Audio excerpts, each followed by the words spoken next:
Kia ora, namihi nui, kia koto katoa. As Negroponte famously said, the digital revolution is over. This is not because the revolution has in any way failed, but because it has already touched everyone. However, in this post-digital landscape, a number of different camps are still arguing how this ubiquitous presence of digital technologies can be conceptually framed. Some theorists align with ideas that resemble Milgram and Kishiner's mixed reality model, where the virtual and the real are depicted as a continuum encompassing the virtual environment at one end and the real one at the other. Others still prefer what Jurgensen calls digital dualism, where the digital world is seen as a virtual and the material world as real, as separate, differentiated reality. Digital technologies, characterized by the introduction of simulations, avatars, and internet-mediated relationships, caused a phenomenological shock to our industrial being in the world. In order to survive this ontophonic trauma, we created the distinction between the virtual and real worlds, governed by their own phenomenological rules. Rejecting this dualism, digital ontophony defines being as an anthropotechnical construction where material objects mediate beliefs, habits, and agencies. In this way, the digital revolution becomes a philosophical event in the sense that it affects our phenomenological experience of the world. The emergence of the digital is not just a matter of ontology, but one of ontophony, since it defines how beings, onto, appear, final. Digital ontophony's central concept is that technologies, over the centuries, generate cyclic changes in the way we perceive things that shake the dominant structure of perception. These shifts are closely related to the technological capabilities to bring things into existence and have the power to change our idea of what reality is.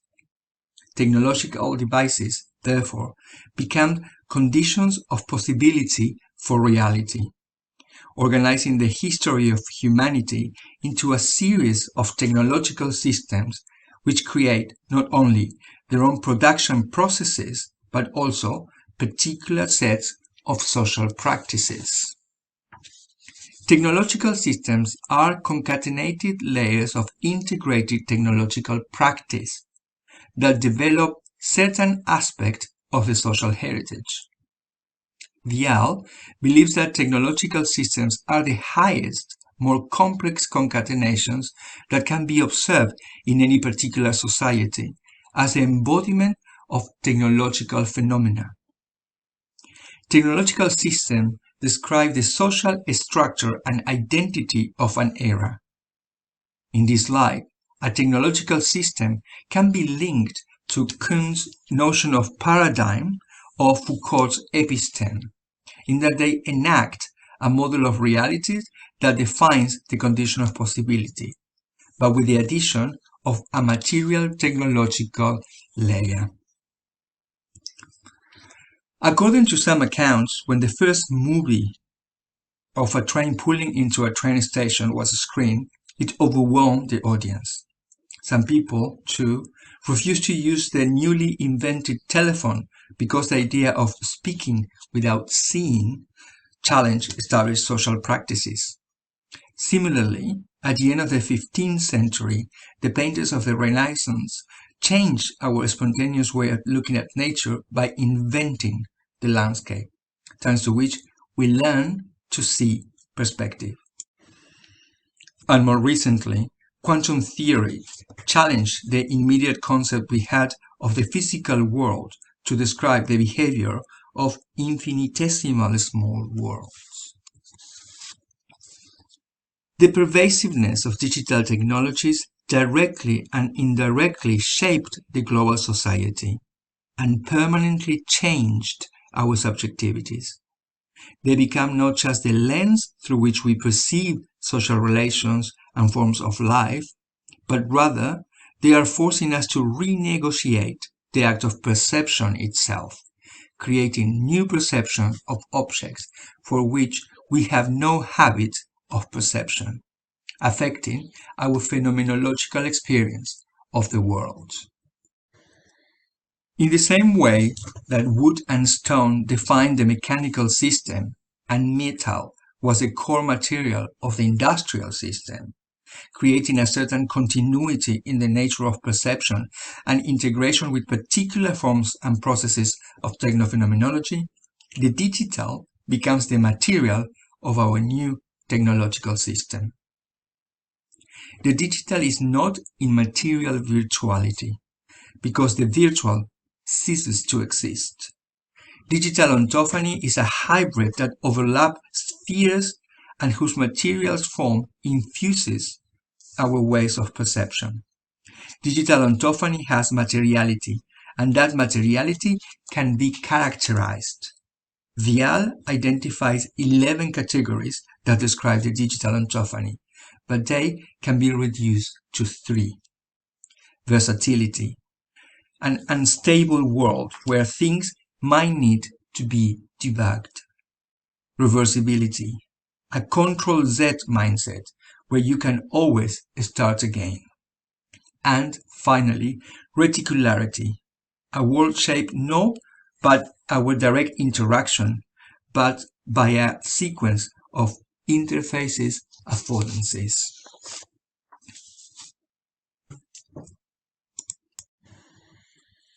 How does digital ontophany impact on design and education?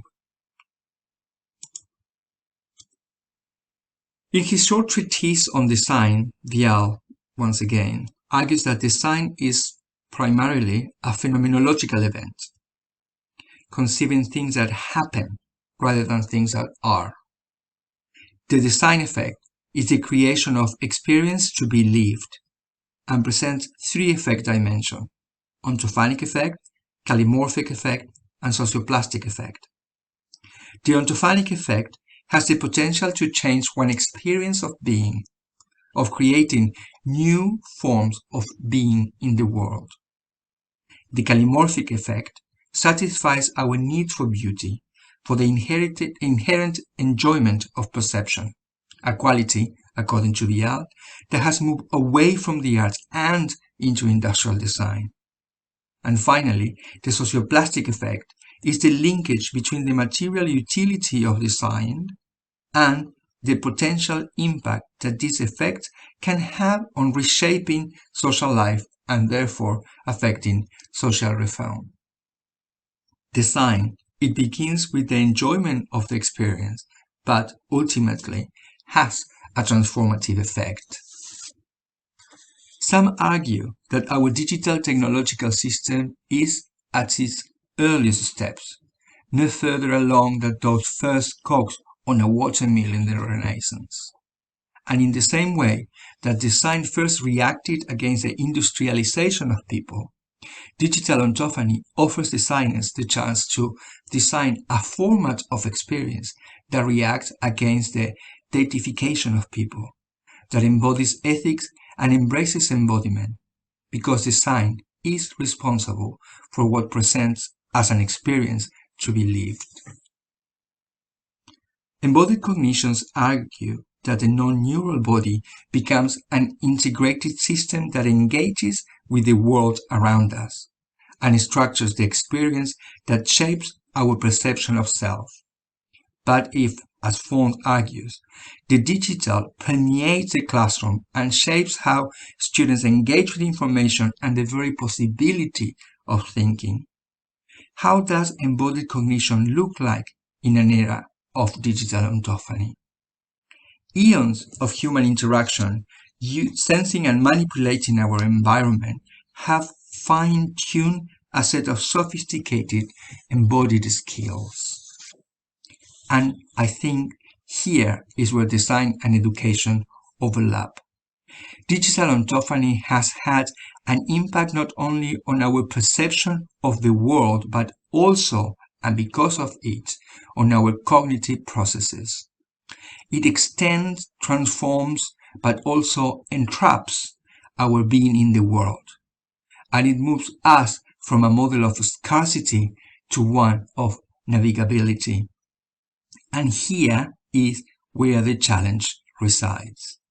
Pre-digital technologies were heavily mapped on the body and facilitated complex skill development by inhabiting the space between the body and the world. Persistent on technological designs dissociated from or offering a limited form of embodiment might drive us too close to the perpetuation of a Cartesian humanist model. The challenge, I think, both for educators and designers, is to bring the body back into the conversation in an authentic project of digital embodiment where calm technology inhabits the space between us and the world as an essential part of an ecosystem that delivers the whole project of humanness into the digital. These are some references. Thank you for your time.